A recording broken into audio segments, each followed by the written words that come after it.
Thank you for this opportunity to present at the CSRS 2020 Virtual Instructional Course Lecture. I'll be discussing cervical deformity classification for treatment planning, including cluster analysis. Here are my disclosures.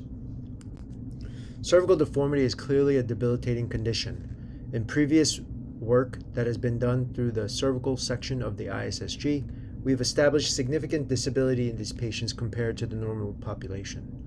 The landmark paper by Justin Smith, studying over 121 patients in the database, looked at EQ-5D subscores and compared them to other disease states, as well as age-matched counterparts. What we found is that these patients with cervical deformity are 34% worse than the bottom 25% of their generation-matched counterparts.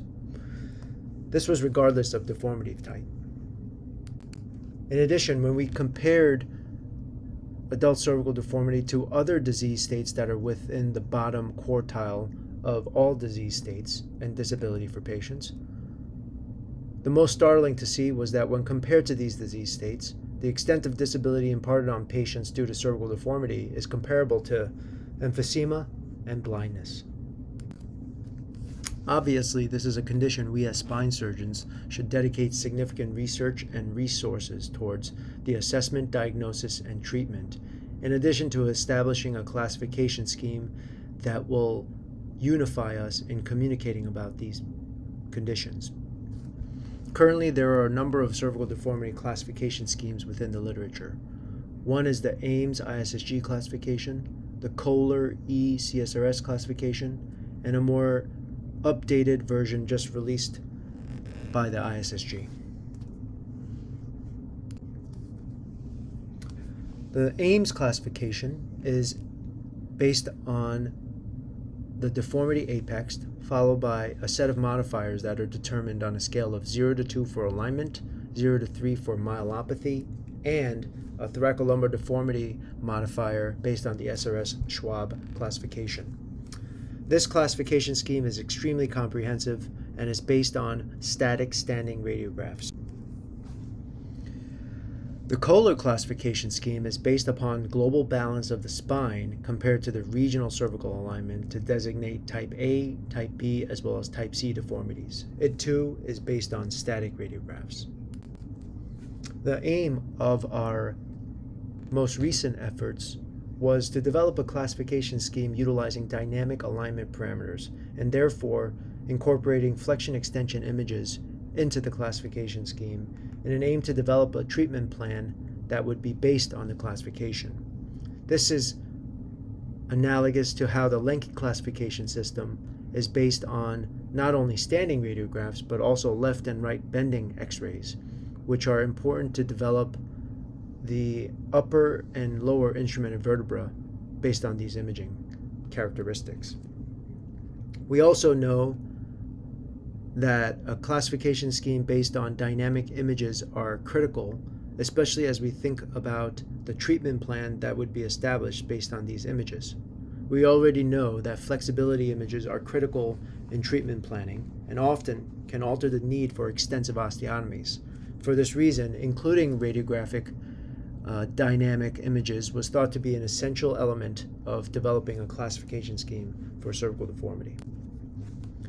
We utilized a linear regression to identify significant variables that are demonstrated in the table below, and a two-step cluster analysis was performed utilizing variables that were significantly associated with HRQOLs, namely focal kyphosis, the C27 flexibility, as well as the T1 slope to cervical lordosis flexibility and mismatch, as well as the max kyphotic flexibility. We utilized a hierarchical cluster followed by a kappa means cluster. We found three distinct groups that were identified with clustering. Type 1, patients with flat neck, which comprised 46% of the population. Type 2, patients with focal deformity, 31%. And then type 3, which were cervical thoracic deformity patients comprising 23% of the group. We then performed an ANOVA analysis to compare the groups in regards to not only outcomes, but also elements of their radiographic parameters. Type 1 patients are those you could see here on the lateral standing x-ray followed by the extension x-ray. Are those patients who have cervical lordosis that is really not enough to get to the T1 slope and therefore will have an elevated cervical SVA. Type 2 patients are patients with focal kyphosis within the cervical spine with a cervical SVA that's relatively normal. Type 3 patients are those with cervical lordosis that is maxed out and the cervical SVA is elevated. This is partially due to the very high T1 slope in these patients. Therefore, the driver of deformity for these patients is usually located within the thoracic spine, lower down from the cervical spine. Here's a case example where we could institute the three types of classification schemes. 73-year-old male who is frail with chronic kidney disease on dialysis, who had a prior cervical fusion from C2 to T1 at an outside hospital. He developed progressive difficulty holding his head up over the last year with developing difficulty swallowing as well as upper back and neck pain. Here are his images. And according to the Ames classification, based on the T1 slope of 62 and the cervical lordosis of 16, the Ames classification would say this is a CT deformity with modifier 2, 2, 2, 1, N+++. According to the Kohler classification, this is a type C, but whether or not the patient has global balance or imbalance is difficult to tell, especially because the C7 SVA may be normal in this patient, and the extent to which the reciprocal changes in the thoracolumbar spine are compensating for the cervical deformity in this case is unable to be determined without the utilization of dynamic images. With the current classification scheme utilizing cluster analysis, this would be a type 3, and probably, because of this, would need a 3-column osteotomy and a lower instrumented vertebra that would extend down to the mid-lower thoracic spine or to the upper lumbar spine. This patient did indeed undergo a posterior cervical fusion revision extending from C2 to T9 with a T2 PSO with maintained alignment and durability of correction over 2 years out. Case 2 is a patient who is also 73 years old with rheumatoid arthritis with progressive difficulty with horizontal gaze and progressive myelopathy. Here is alignment parameters, and if we apply the classification, this patient has a T1 slope of 32, a cervical kyphosis of 25, 15 degrees of kyphosis that maintains an extension, as well as an elevated cervical SVA of 7 centimeters. This patient, based on these alignment parameters, would be classified as a type 1 flat neck patient. Applying this classification scheme to identify a treatment plan would be that this patient, as a group 1, a type 1 patient would need a C2 to LIV in the cervical thoracic junction, likely somewhere between T1 through T3. This patient did undergo just that operation with an anterior combined posterior osteotomy approach at C5-6, which was the focal area of kyphosis, and posterior cervical fusion from C2 to T2.